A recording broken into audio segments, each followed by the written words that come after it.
Hope everyone's doing okay today. It's Monday, the 27th.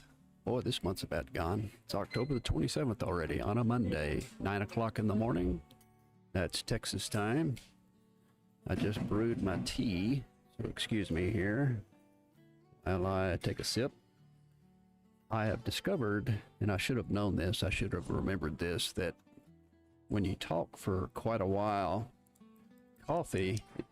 drinking coffee is not your best friend when you're talking. It really dries the mouth out.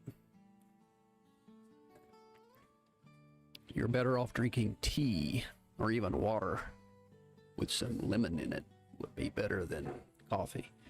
So I'm switching over to some tea this morning. Well, how's everybody doing? If you're hanging around, drop into chat. Let's talk, see what's going on. I'm still sort of working on this live stream deal.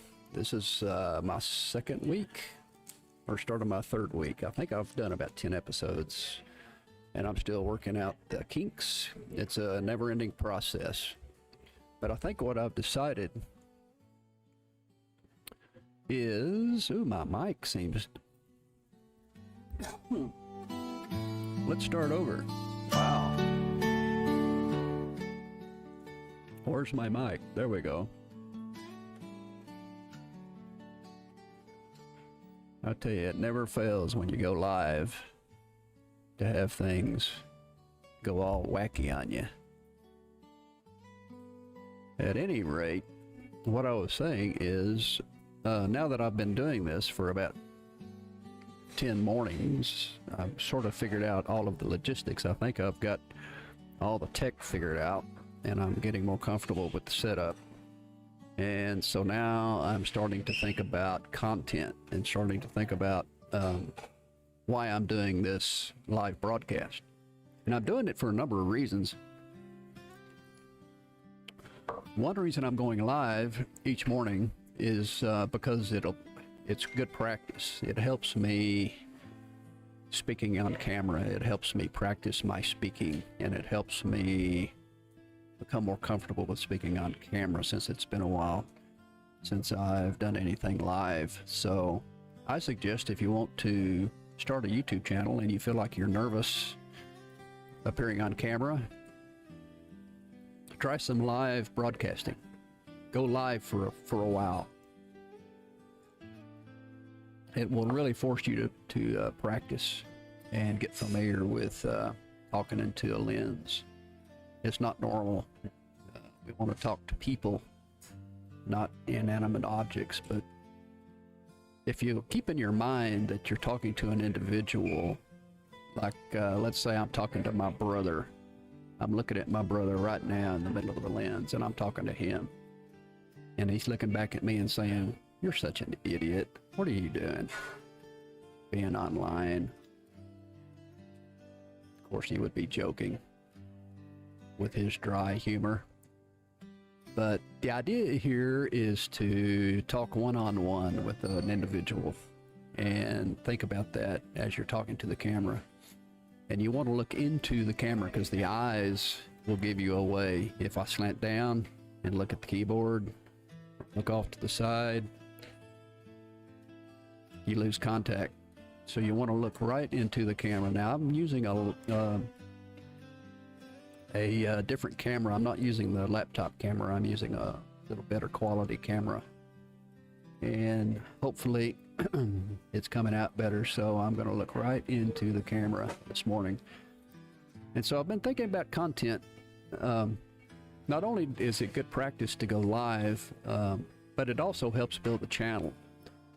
And I started a channel from scratch, and I'm trying to see how long it's going to take me to get to 1,000 subscribers. I've got to have 1,000 subscribers to be monetized. And so this is a exercise in seeing how fast I can climb the mountain to 1,000 subscribers from starting from scratch. As of this morning, I've got 237 subs. I need 1,000. So I'm a quarter of the way there. And it's been a couple of weeks. So I've picked up 2 or 3 subs over the last day. So it will take some time. I'm in no hurry. I'm not going anywhere. Boy, my mouth, I need some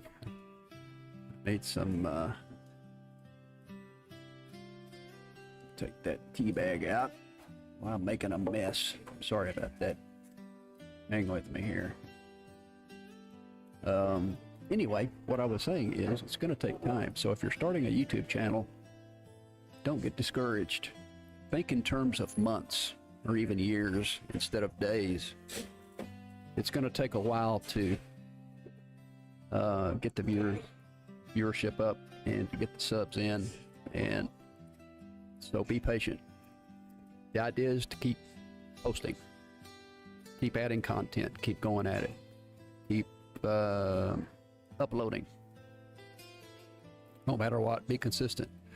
Upload content and take practice and become more comfortable with the whole process, and the subs eventually will come and take care of themselves, and then you'll be monetized. And once you get monetized, once you hit that 1,000 sub mark, you want to keep growing, keep going, and continue to grow. And the next milestone, let's say, might be 5,000, and then celebrate once you hit 5,000 subs and keep going. And really, it doesn't take long if you get lucky. You may post a video that will go viral and it will bring you subs in a hurry, and you can monetize within weeks if you get lucky. But you're not going to get lucky if you don't put in the work. You've got to start uploading content. So that's what I'm thinking about in terms of doing this live stream. Not only is it good practice, it's also going to help me, I hope, build my channel as I think about content. And I want to go on this journey with others. I don't want to do this on my own. So come along with me. Let's work on this together. If you want to start a YouTube channel, or if you've got one already up and running you've been struggling with, I'm here every morning weekdays at 9 o'clock for us to talk about it. And I'm going to use this 9 o'clock Central Standard Time for the next couple of weeks and give it time to marinate and see what happens in terms of the analytics. And if necessary, I may change it. I may move up to noon or 1 p.m. in the afternoon and try that for a while, and keep trying until I discover a good time frame for everybody. But since I'm coming to you live from a coffee shop, 9 o'clock in the mornings works well for me because of the logistics. I can get in and, I can go live from about 9 o'clock till 10, and the coffee shop is relatively quiet. By noon, the place is hopping and it's much more crowded, much more noisy. So I'm trying to make the morning hours work better. And so, content. I've been thinking about, since I've started this, and I've just sort of been doing some dress rehearsals and just sort of been getting the technical issues together. I'm now starting to think about content, and what I've discovered for the next couple of weeks at least is I'm going to try this format. We're going to start off with an intro,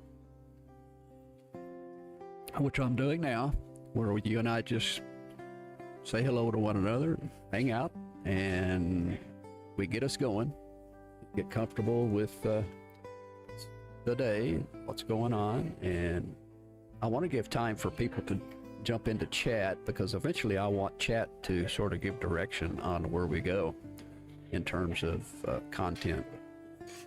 But for the next couple of weeks, we're going to start off with just an intro, and then we're going to go up to YouTube, and we're going to randomly pick a couple of channels and take a look at them.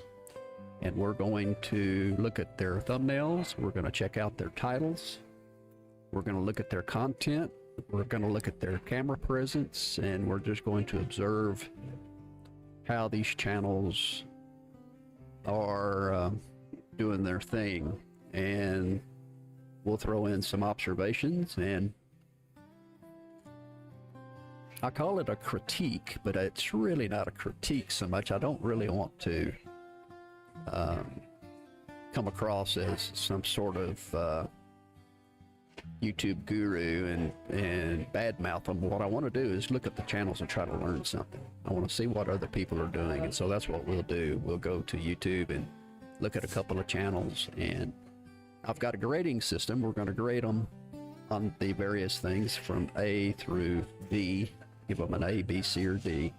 No one gets an F, because let's face it, if you take the time to post and put yourself out there, at least you're trying. So no one is going to get an F. No one's failing.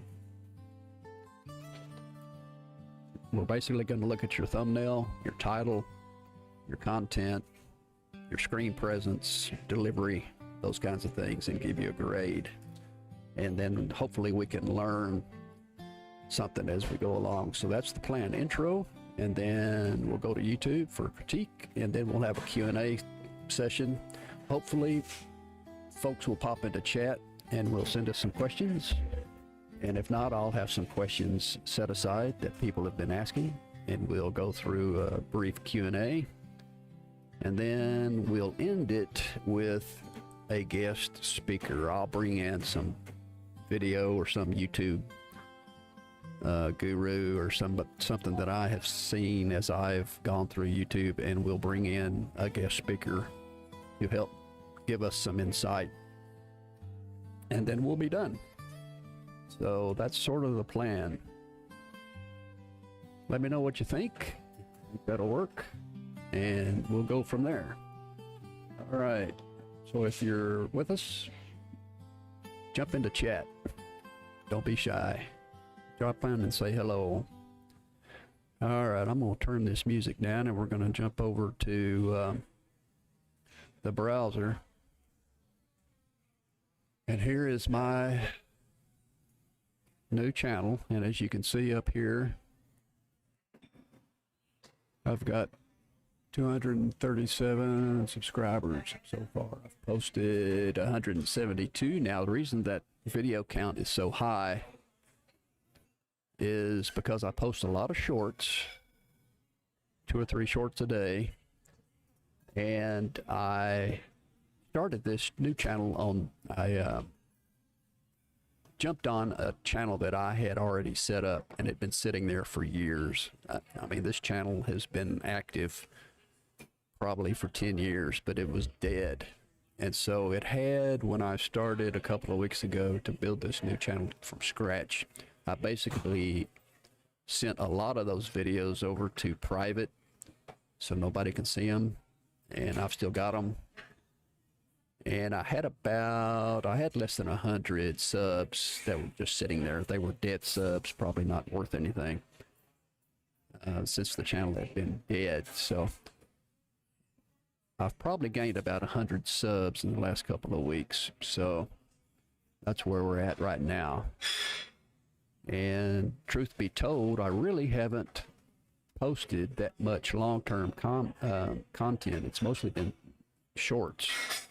And in the coming weeks, I'll be posting more long-term videos rather than shorts, and we'll have a combination of both shorts and long form. So anyway, this is my channel. Let's jump over to YouTube. Take a look. I'm going to come up here to search. And what are we going to search for this morning? Well, let's see. How about we need to come up with a subject. How about gardening? Let's go with gardening. Gardening for beginners. And we're going to pick us a random post here. And now in terms of the rating system,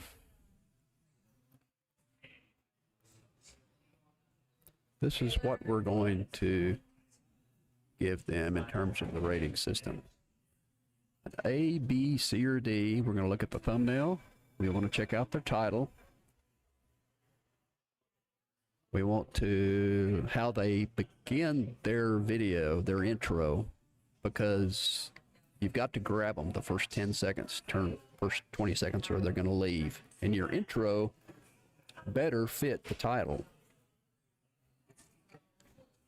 If your title is about, like this one here says, start your first garden, well, the first 10 seconds, you better be talking about the first garden. So your intro is important. Then we'll look at the screen presence, how they do on camera, look at the overall content, and then give them overall rating. So we're looking at A, B, C, or D in terms of their content. I'll reduce this down here, sort of put it up here in the corner.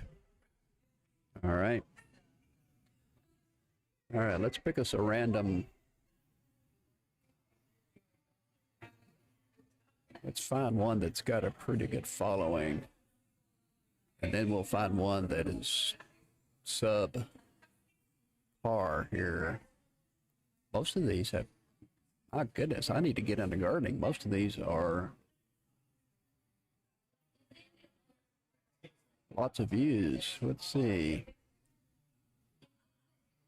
Is there one that's, I'm looking for one that, all right, let's try this one. I would like to find one from an individual. All right, here's one. Let's try this one. See this one right here? Lazy Girl Garden. I'm gonna try something here. And we're going to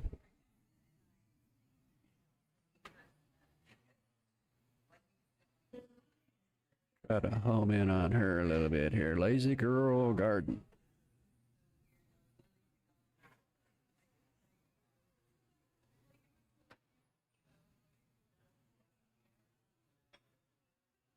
I was trying to see if I could increase the size of her. Bear with me here. Let's look at the thumbnail right here. What do you think? A, B, C, or D?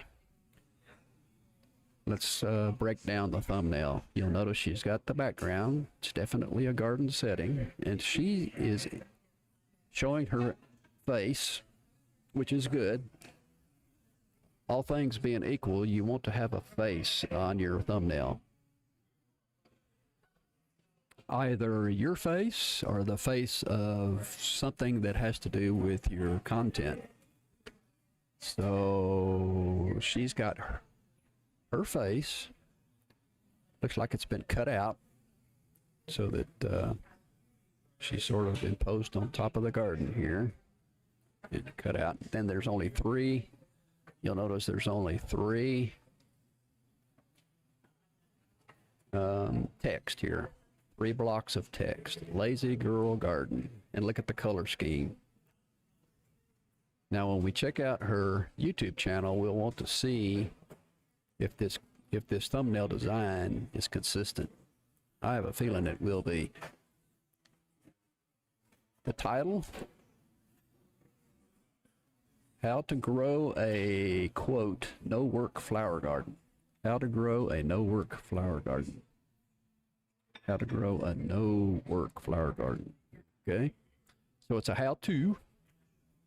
She's got 866,000 views. This was posted a year ago, so she's over 100,000 views and it's been posted for a year. And her name is Clutterbug. That's the name of her. That's the name she's given to her. The label she's given to her channel. Clutterbug. All right, so in terms of the thumbnail, A, B, C, or D. Is there any way she could make it better? I'm not sure. Looks pretty good to me.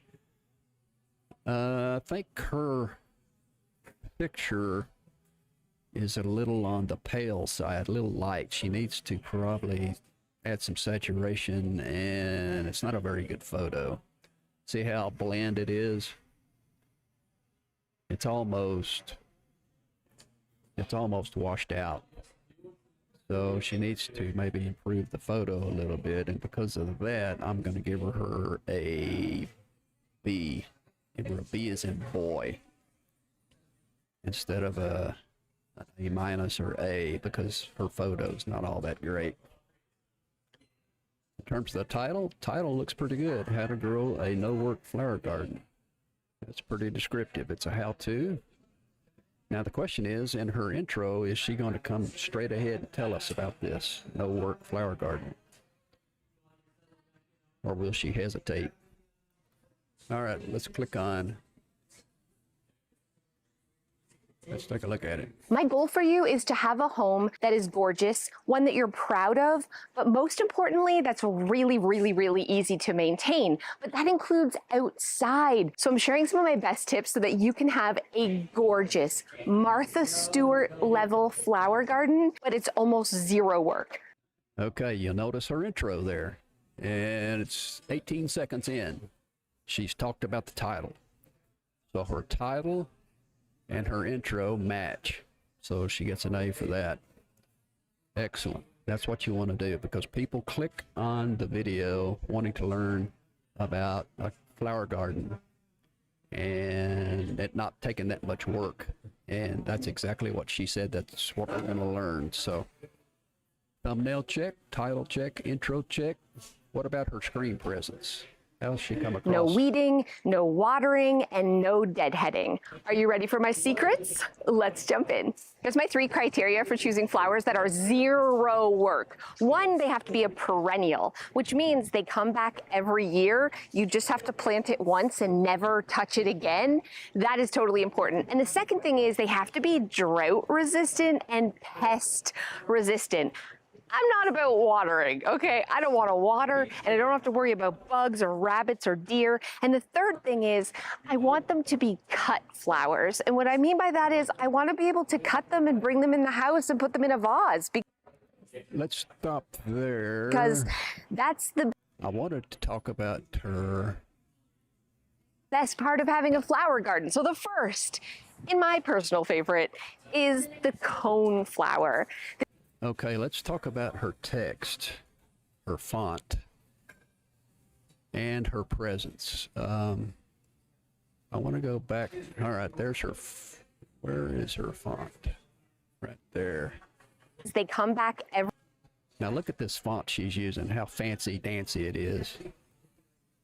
See up here? I mean, it's kind of hard to read. The rest of it's fine. Why she went with this fancy dancy font, I don't know. I would have come up with something. I mean, it looks pretty and all, but you can't hardly read it. And remember, a lot of folks are going to be looking at these channels on their iPhone, and on your iPhone you couldn't read that unless you really paid close attention. So in terms of the font she's using, and also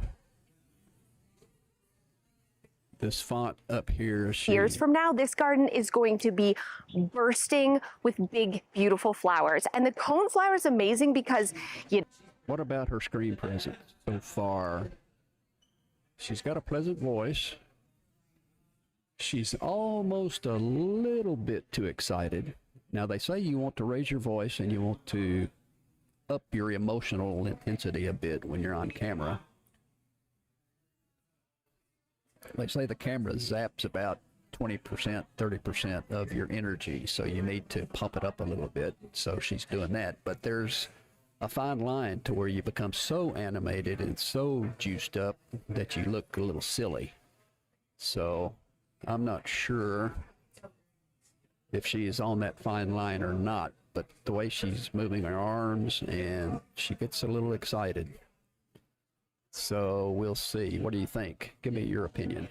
You don't gotta water it. It blooms basically from mid-June all the way to frost. Big, gorgeous purple flowers that you can cut and bring in your house and nothing will kill it. So if you're like me and you can't keep a plant alive to save your life, coneflower, friend, all day. My second most favoritist flower of all time is called the Black-Eyed Susan. And again, she's using this really weird font style.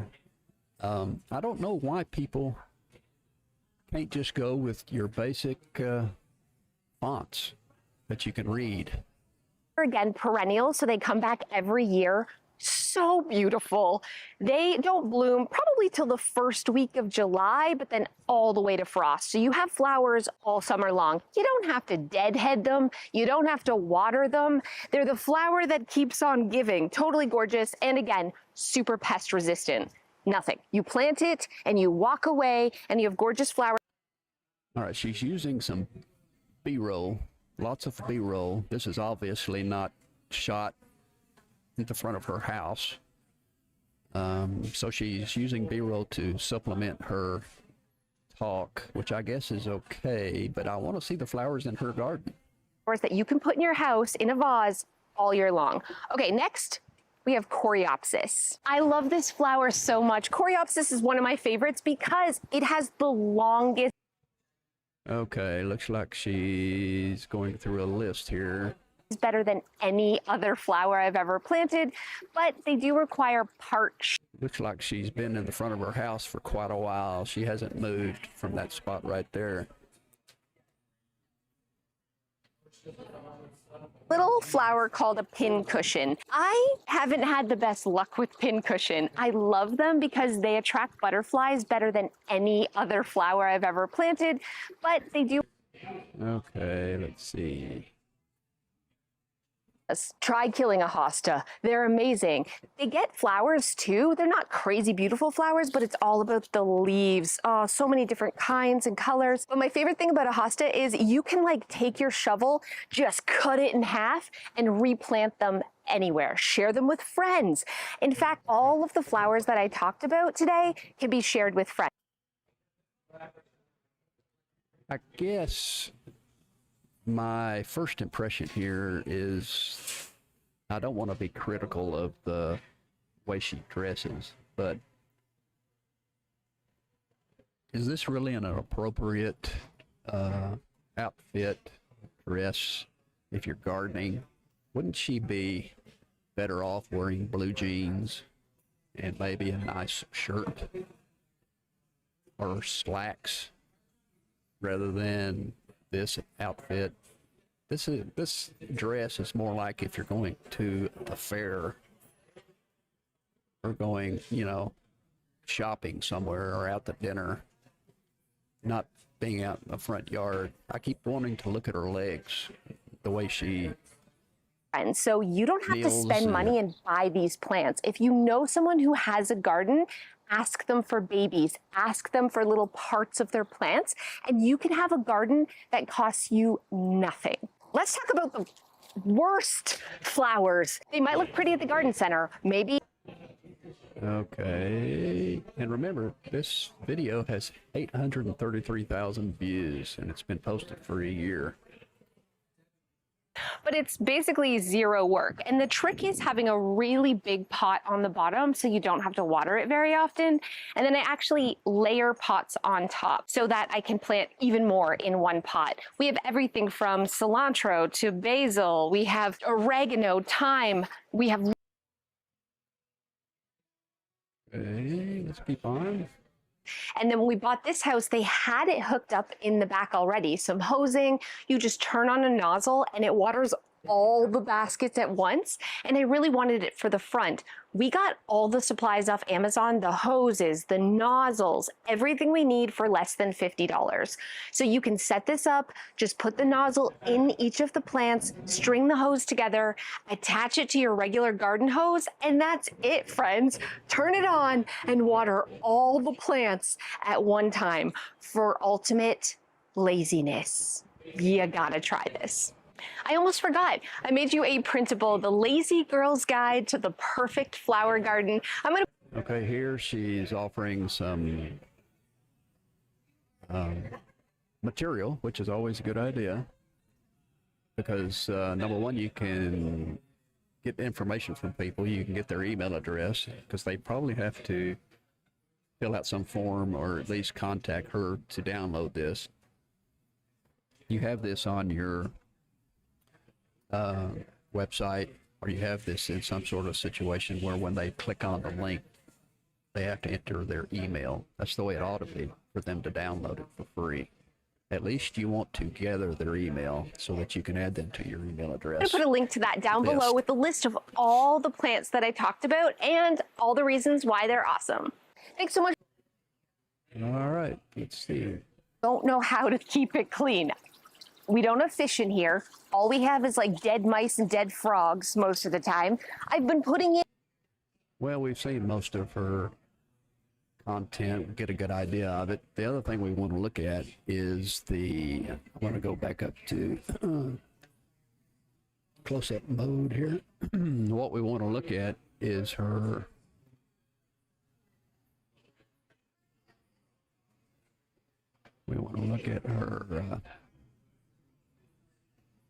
description and her thumbnail. I mean her excuse me.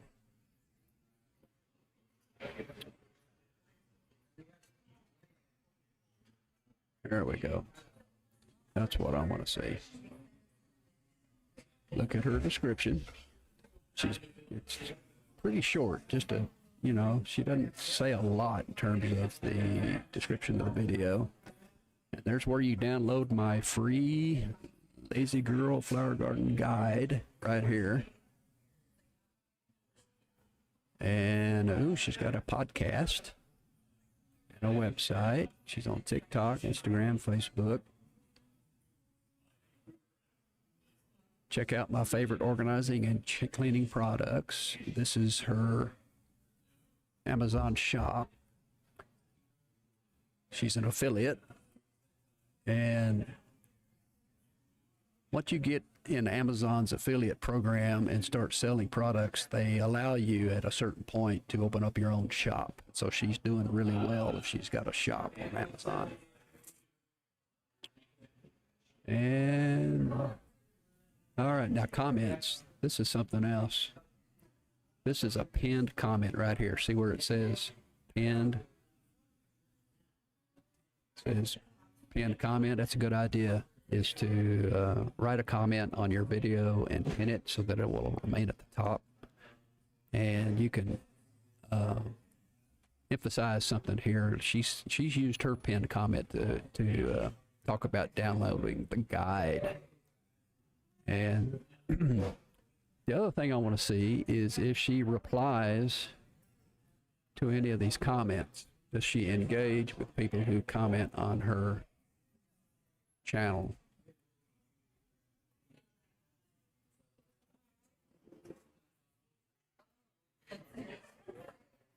Do you see Flutterbug anywhere? I don't see it there.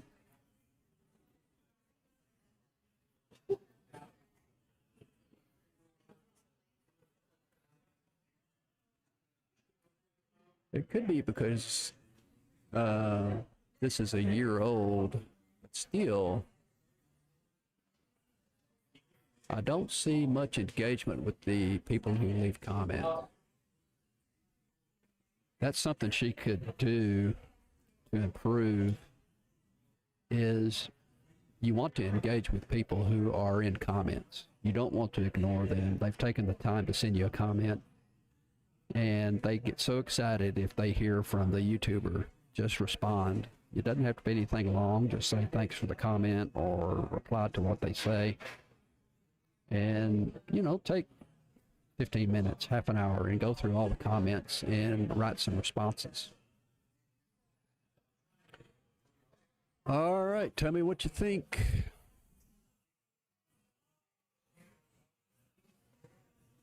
A, B, C, or D? I gave her a B for her thumbnail. I think A for the title is good. The intro is good with A because she tied the intro to her title, so that's good. I give her an A for that. her presence. What about her overall screen presence? She's pretty good on camera in terms of speaking and comfortable. She's comfortable. She's been doing it a while, you can tell. The only comment I would make would be her dress. I think if Martha Stewart, for example, as a professional was doing this, Martha would be wearing slacks, or at least some jeans or something a little bit more tied to gardening rather than this pretty dress. I keep looking at her legs and was feeling bad for her knees as she was sitting on all those hard surfaces. And I'm not sure if she's not on camera and she's doing her gardening during the day, I doubt she dresses like this. So I'm gonna, excuse me, in terms of her presence, I'm gonna give her a C.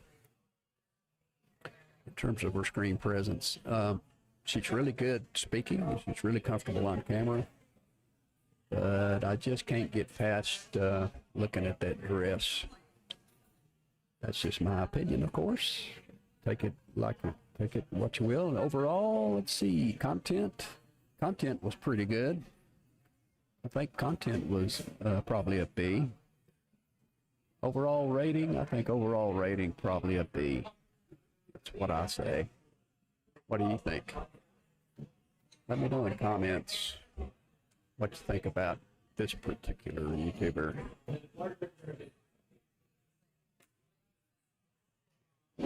Not bad. Not bad at all. She's got quite a following too. All right. Well, we've been through the YouTube portion of our format. Trying this format out. As I said, we started with an intro, a YouTube critique. Now let's go to the Q&A. We'll go through a couple of questions here and see what we want. Some music background? Yes or no? Why not? Question. I made my first digital product last week, fitness program, and over the weekend made 10 sales. That's pretty good. $200 in revenue. Is it better to market one digital product or create more? Well, more is always better, right? The idea here is to do like the gardening lady did. She had a digital product tied to that specific video. So for a how-to video like she had, it would be real easy to come up with a marketing material like a digital product, some sort of a download to go with each video that you post. So that's a good way to do it. Now, in terms of digital products in general, now you're trying to sell on a platform that helps you sell and track digital products, then of course you want as many as you can, because more the merrier, I would think. So, I mean, if you can make 10 sales and $200 off of one digital product, what if you had 5? Now you're talking about some real money here, assuming all 5 are successful. So I'd say, yeah, more the merrier. All right, next question. What are your tips for getting viewers to watch more of the video and stop them from dropping off? What we're talking about here is retention.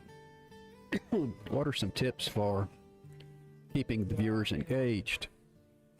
Well, number one, you can mention something, a hook at the front of your video, and keep them interested, and ask a question that you will not answer until the end of the video, or tell them you've got some sort of magic tip coming up that's going to change their lives forever, but don't give it to them until the end of the video. Make them want to hang around for a while keep the curiosity level high. Think back to the video we just watched about gardening. Did she do anything to keep people watching her video? Let's think about that for a minute. Probably having a running list of plants that she was going through helped, because she went from one plant to another, and you kind of want to hang around and kind of see what plants she's going to talk about. So that's why lists are good. You'll notice all these YouTube videos that are based on lists, like I've got 5 ways to improve your life. Excuse me. Or I've got 5 ways to make your car, run better. Or I've got 18 tips on how to start a YouTube channel. That may or may not help keep the viewer interested, but at least it shows that you've got some material that they may be interested in, and that you're going to hang around and go through that whole list. So retention tips for getting viewers to watch more of the video. You just got to keep them interested, got to keep them hooked. Perhaps you want a series of hooks. You want to hook them in the first 20 seconds, and then hook them again at another 20 seconds down the road, and then hook them again another 20 seconds. If you've got a 5-minute video, think in terms of adding some sort of curiosity hook about every minute to keep them interested. Let's see. Oop. Question 3. Where is it? All right. For someone who is about to start YouTube, is it better to do long form, 10 to 15 minutes, versus shorts? Does doing shorts mess the algorithm? Well, I would say do both. I know a lot of people say when you start YouTube, it's better to start off with long form, maybe 5 minutes, because it gets you, you into the flow, into the work. It gets you interested in learning how to edit and how to come up with content for a long video is a good learning process, as opposed to doing shorts, which you can do in much less time.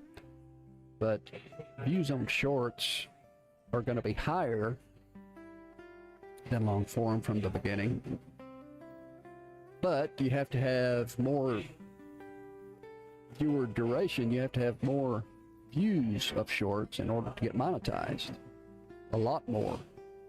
Because YouTube knows that views for shorts come so much easier. So I kind of have taken the approach of doing both. I'm doing both right now. In fact, I'm doing 3 kinds of formats. I'm doing a live format, which we're in now, and I'm also doing a long format, which is going to be 5 to 10 minutes. You probably want to go at least 8 minutes, because that's when ads start. So once you get monetized, you want a video that's probably at least 8 minutes long, so that ads can start to run. That's how you get paid. And so I'm doing live, I'm doing long form, and I'm doing a lot of shorts. So I'm doing all 3 formats, and I post on a lot of different platforms, not just YouTube. I mean, I've already got the content for YouTube. Why not repackage it and post it on other platforms like TikTok and LinkedIn and Instagram? Do shorts mess the algorithm? I wouldn't worry about the algorithm. Just worry about posting. We can't control the algorithm. If you think you can control the algorithm, I think you're drunk. It's just my opinion. When you hear someone say, well, do this and do that to control the algorithm, well, it's fighting a battle that can't be won, because the algorithm is changing, and the algorithm is going to do what it's going to do. And the idea for YouTube is to get viewers to stay on YouTube as long as possible. That's the bottom line. So if your video helps keep somebody on YouTube for a long time while they're watching your video, where they can run ads and whatever, then YouTube will be happy. So I'm not knowledgeable of algorithms, obviously. I don't know the ins and outs of algorithms, so I don't know if a short has a different effect on the algorithm than a long form. Now what we could do, of course, is go into ChatGPT and ask that question, but I'm not going to take the time to do it. Maybe you could do that. Go into ChatGPT and just ask, does a short have more of an effect in the algorithm, or is it different in the algorithm than a long form? And see what chat says. GPT. All right, let's take one more. What are the pitfalls of being a YouTube creator? What should we watch out for? A lot of hours? Mean comments? Not enough money? All the above. There are a lot of pitfalls of being a YouTube creator. In fact, that might be a good video. I'm going to take note of that. 10 pitfalls. 10 pitfalls of being a YouTube creator. Spend a lot of hours. People make comments that are rude. They're mean. Takes time to start making any real money. So, all the above. This idea of mean comments, though, you really need to don't let these comments come to you personally. Don't take them personal. Someone who makes a mean comment or who trolls your channel and has nothing positive to say, it says more about them than it does you. So don't worry about it. It's not you. It's the person making the comment that's got the problem. I like Gary Vaynerchuk's approach to mean comments. He feels sorry for them. He tries to understand that they're in a bad place, and he understands that if a person takes time to be mean and sit down and write a comment that is negative and harsh, then it says a lot about the kind of problem that person has in their own life. So it's not about you, it's about them. All right, let's stop there. So much for the questions for the day. All right, we've gone through our critique, we've gone through our Q&A. Let's end here the next couple of minutes with our guest speaker. See who I've got lined up here. Speaking of Gary Vaynerchuk, here's Gary V. Let's see what Gary has to say. See if there's anything we can learn from Gary today. Comments are still an incredible opportunity that people are missing out on, Mick. Yeah. Huge missed opportunity. Actually reply to every comment on every Instagram post. You would grow a lot.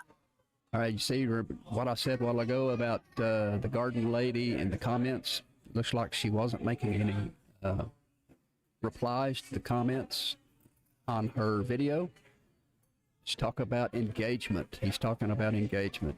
If you go in and reply to every comment that someone makes on your video, you'll go a long way in growing your channel. So social still is out there. Now, what you and I are referring to, and what I've been yelling about for about 3 years, and I kind of like got this term down now because it makes it very easy to understand, is the algorithm doesn't work the same way. Social media for 15 years, as you know, I've said this a bunch, used to work like email marketing. Get as many followers as you can, and a certain percentage of them will see it. Now, literally me and you are cooking, we're growing. There's somebody listening right now who's never posted once, but they own 3 dry cleaners. And you know what? They're like, I want to be like Mick and Gary too. And they're literally going to be inspired by this little rant, and they're about to make a video. Literally, they're on their way to work right now. Literally, they're going to make their first video telling the story of how they built these 3 dry cleaners, and they're going to post it on TikTok. and it might get 90 views, but they might get a message that kind of gives them a little more juice. And their 9th video they make is going to get 1 million views, lead to more business, and they're going to be on their way to be us. And that excites me. And that's not how it was from 06 to call it 21, but that is how it is now. Followers are diminishing in your guaranteed to get views and awareness. The content now is finding their audience. Let me give you a for instance. If I make a video, we talked about it, I think before, we didn't talk about spades here. We were talking about it before we went on. You and I are both passionate about spades. If I make a video right now about spades, okay? Like I love spades, like I know how to sneak it in. You're never going to catch me. I know what to do. I've got hand signals with my partner. Like we know what to do.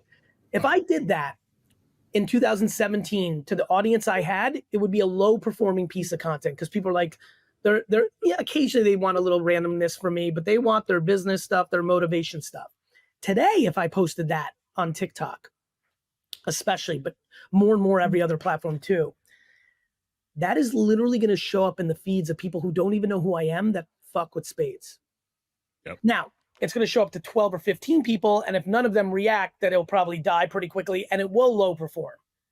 But I made a video years ago that still gets brought up all the time of me talking about how much I love blueberries and that I can eat blueberries better than anyone. Yeah. And that video got 5 million views at the time when most of my stuff was getting 500,000. And so that one just hit.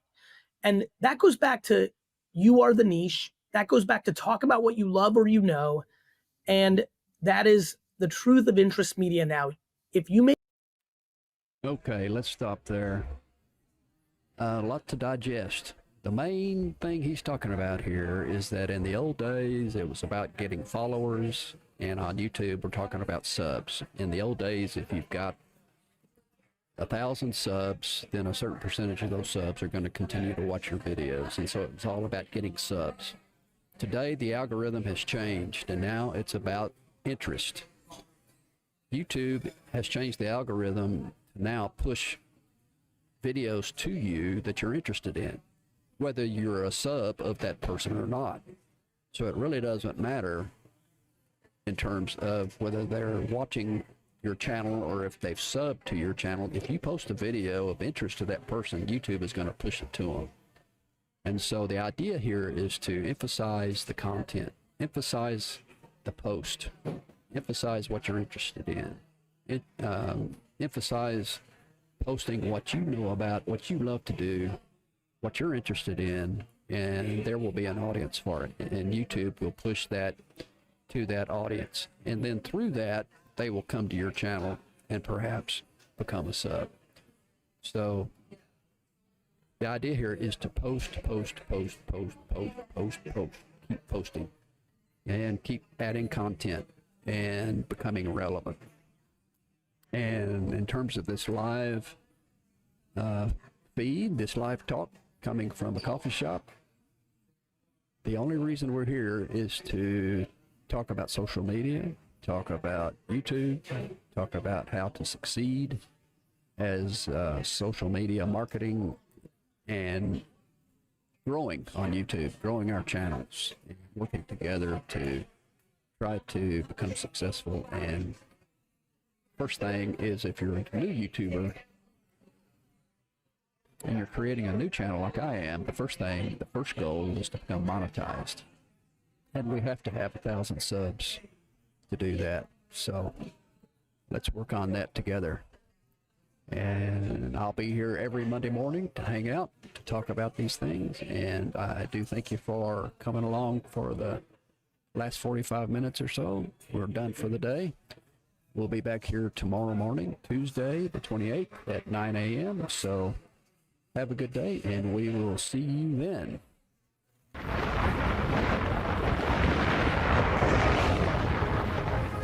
Thanks for watching. See you again soon.